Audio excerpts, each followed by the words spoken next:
Olá a todos, meu nome é Matheus João Otto e hoje eu vou apresentar uma formulação de fluxo para o problema da K-partição conexa balanceada. Essa apresentação é parte da minha tese de mestrado. Meu orientador foi o professor Flávio, meu co-orientador foi o professor Pablo e a professora Yoshiko Akabayashi também contribuiu para esse projeto. Então, o sumário dessa apresentação: primeiro eu vou dar uma introdução ao problema, depois resultados conhecidos para esse problema na literatura, depois a formulação de fluxos, experimentos computacionais e a conclusão. Então, suponha que nos é dado um grafo conexo não direcionado, por exemplo, esse grafo aqui. Aqui dentro dos vértices eu tenho indicado os rótulos e aqui do lado o peso dos vértices.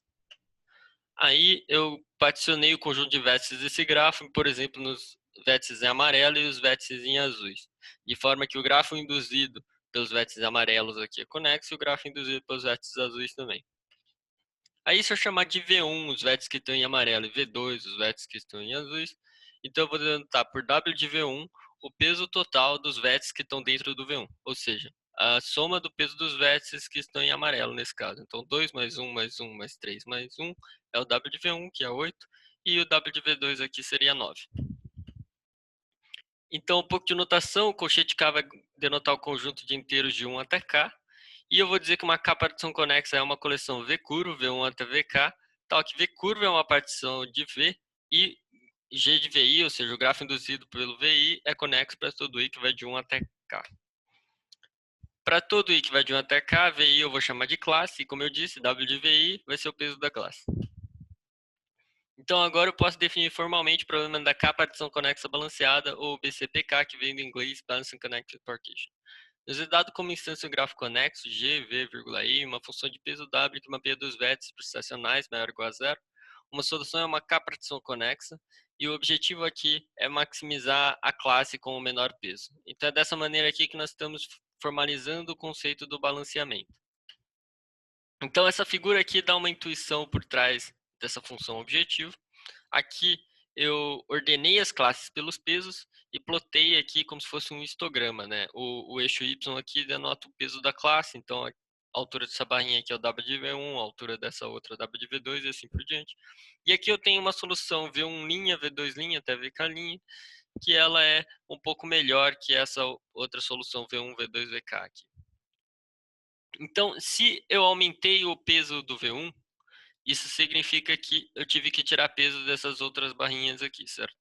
Então, portanto, essa é a intuição por trás da função objetiva, é que conforme você vai aumentando o peso da classe mais leve, você também vai diminuindo o peso das outras classes. Então, para aquela solução que eu tinha anteriormente, o custo dela é 8, né? Porque V1 aqui é a classe mais leve. Semelhante ao BCPK, eu tenho o min max BCPK, que ele é igual ao BCPK com exceção da função objetivo, onde ao invés de maximizar o mínimo, a gente minimiza o máximo. Então, para aquela solução anterior, o custo dela é 9, porque a V2 é a classe mais pesada. É fácil ver que o min max BCPK e o BCPK são equivalentes para K igual a 2, mas eles são diferentes para K maior que 2. Então, aqui um exemplo de aplicação. Suponha que nos é dado um mapa de uma cidade e esse mapa foi de alguma forma dividido em blocos. Então, as linhas pretas aqui representam as divisas dos blocos, o marrom claro aqui representa as ruas e os pontos vermelhos aqui indicam a incidência de um crime. Aí eu tenho, por exemplo, duas equipes de policiais e eu estou interessado em particionar esse mapa em duas regiões contíguas para cada equipe patrulhar. Eu quero que essas regiões sejam contíguas, porque eu não quero que uma equipe de policial aqui tenha que pular de um bloco para outro. E eu também quero balancear a criminalidade entre essas duas regiões. Fazendo isso, é fácil ver que dá para modelar isso como um BCPK, né? Eu crio um vértice para cada bloco, faço o peso do bloco ser proporcional à criminalidade dentro daquele bloco. Então, um pouco de notação: quando todos os vértices têm peso 1, eu vou falar que esse é o 1 BCPK. O 1 BCPK foi provado ser NP difícil em grafos bipartidos para todo K maior ou igual a 2, é um resultado de Dynaphreeze de 85.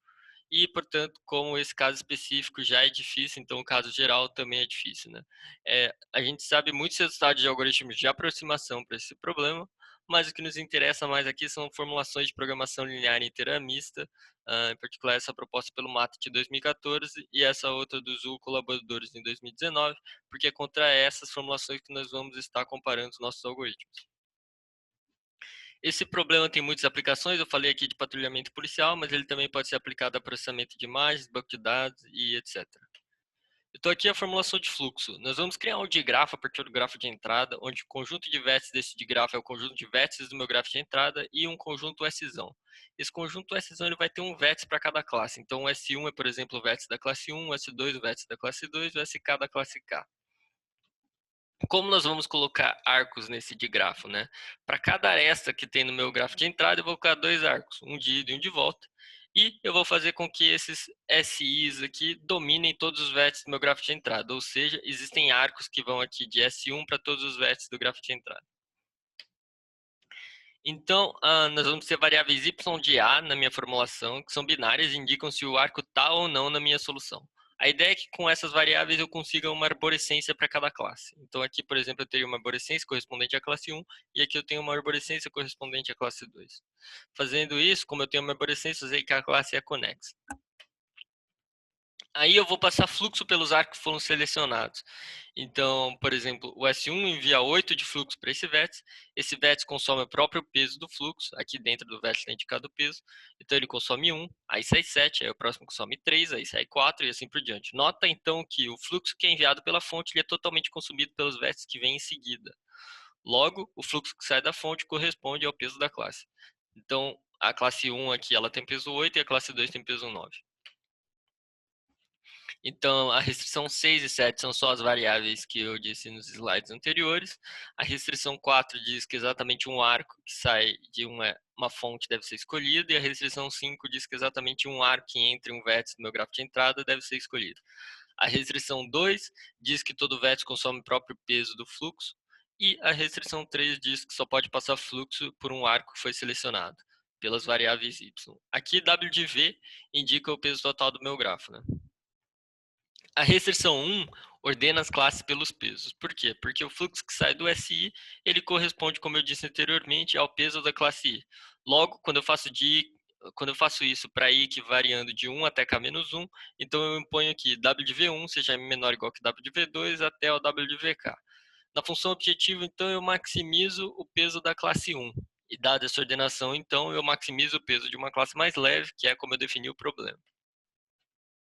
Então, essa nossa formulação, ela ordena as classes de forma que W de V1 seja menor ou igual que W de V2 até o W de VK.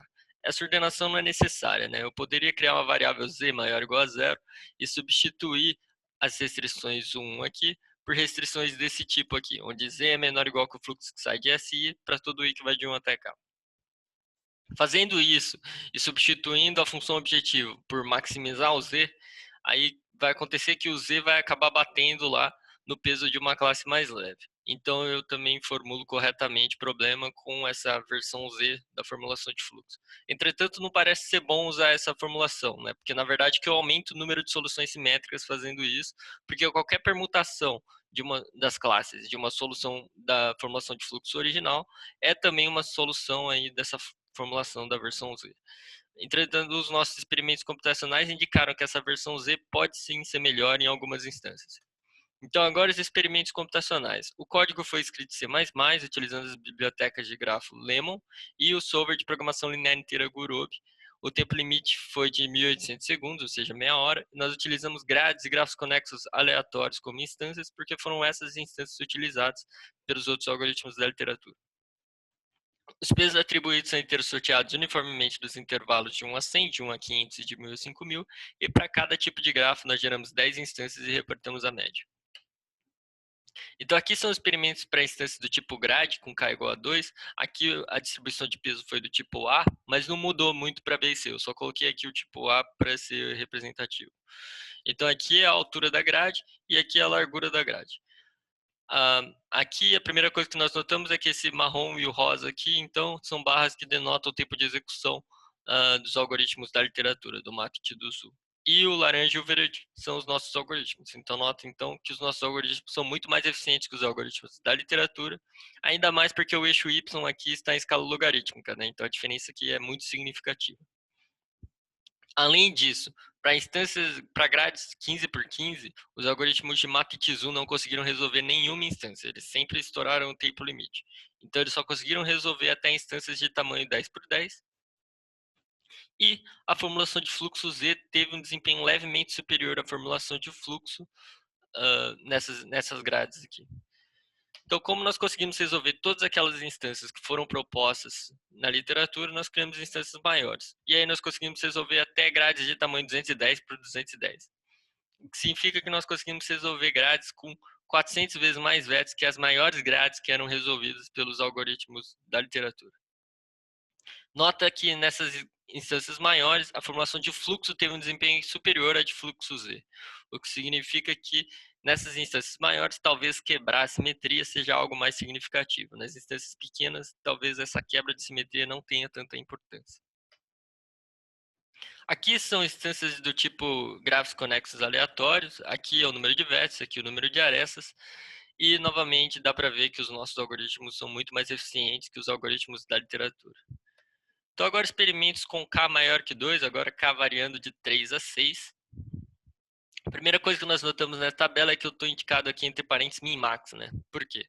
Porque a formulação do ZU ela foi feita por BCPK min-max.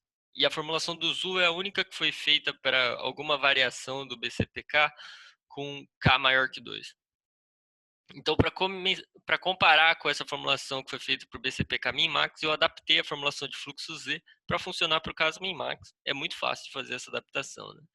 E aí o que nós notamos é que o nosso algoritmo é muito mais eficiente que o do ZU, mas conforme o valor de K vai aumentando, o problema vai ficando mais difícil.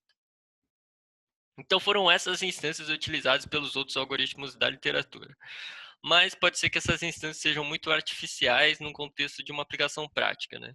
Então, utilizando o OpenStreetMap e a biblioteca de Python SMNX, nós geramos grafos a partir de mapas de algumas regiões geográficas. Utilizando Socrata Open Data API, nós conseguimos dados dos crimes na cidade de Chicago, Los Angeles e Nova York, e nós conseguimos dados de crimes para Campinas a partir do site do Departamento de Segurança Pública de São Paulo. Então aqui eu tenho um mapa da Unicamp, aí eu gerei um grafo a partir desse mapa, e aí eu plotei os crimes. Então aqui cada pontinho vermelho indica a incidência de um crime, e essas bolas ao redor do ponto é como se fossem curvas de níveis aí que representam uma gaussiana ao redor daquele ponto, e essa gaussiana indica a influência do crime naquela região. Então quanto mais próximo do crime, maior a influência, o que é natural, né? Então agora é a instância gerada com esse processo, o raio aqui desses vértices é proporcional ao peso dele, e o peso de um vértice é proporcional à soma das influências dos crimes em cima dele. Resolvemos então a instância para K igual a 4, aqui eu tenho Chicago, e resolvemos a instância agora para K igual a 3. Então aqui são todas as instâncias que nós geramos com esse processo. As duas formulações de fluxo conseguiram resolver essas instâncias, nenhuma das formulações da literatura conseguiu resolver essas instâncias, e a de fluxo Z teve melhor desempenho, então é ela que eu indico nessa tabela. Nota que, conforme o valor de K vai aumentando, o problema vai novamente ficando mais difícil. Então, a conclusão, nós propomos duas novas formulações para o BCPK, né? Sendo uma delas uma simples modificação da formulação de fluxo original. A nossa abordagem ela é muito mais eficiente que as outras abordagens exatas para esse problema. Em particular, nós conseguimos resolver grades com muito mais vértices que as grades resolvidas pelo estado da arte. Mas tem alguns trabalhos futuros aqui, né? Uma ideia seria entender melhor qual o impacto de quebrar simetrias. Porque essa formação de fluxo Z, como eu disse, ela aumenta, né, o espaço de busca da formulação, mas ela teve um desempenho superior em algumas instâncias, em particular nessas instâncias que são de interesse prático. Por que será que isso aconteceu? Talvez uma investigação aqui seria necessária. Outra ideia seria considerar um algoritmo de burnt and price para esse problema. Nós já fizemos um algoritmo de burnt and cut, né? Então gerando aí iterativamente os planos de corte, mas será que daria para fazer um algoritmo que gera iterativamente as colunas? Mas para fazer isso nós teríamos que resolver o subproblema do pricing, e o subproblema do pricing aqui talvez seja encontrar subgrafos conexos de peso máximo. E esse problema a gente sabe que é difícil, então portanto pode ser que seja muito difícil fazer um algoritmo eficiente de burnt and price para esse problema. Talvez seja necessária uma boa engenharia de algoritmo para ter esse algoritmo bem eficiente.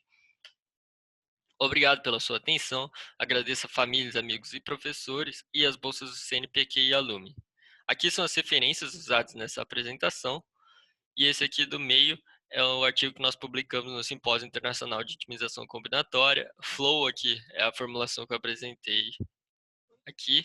E cut é a formação de branch and cut que nós desenvolvemos para esse problema, e nós também fizemos um estudo poliédrico baseado nessa formulação. Muito obrigado.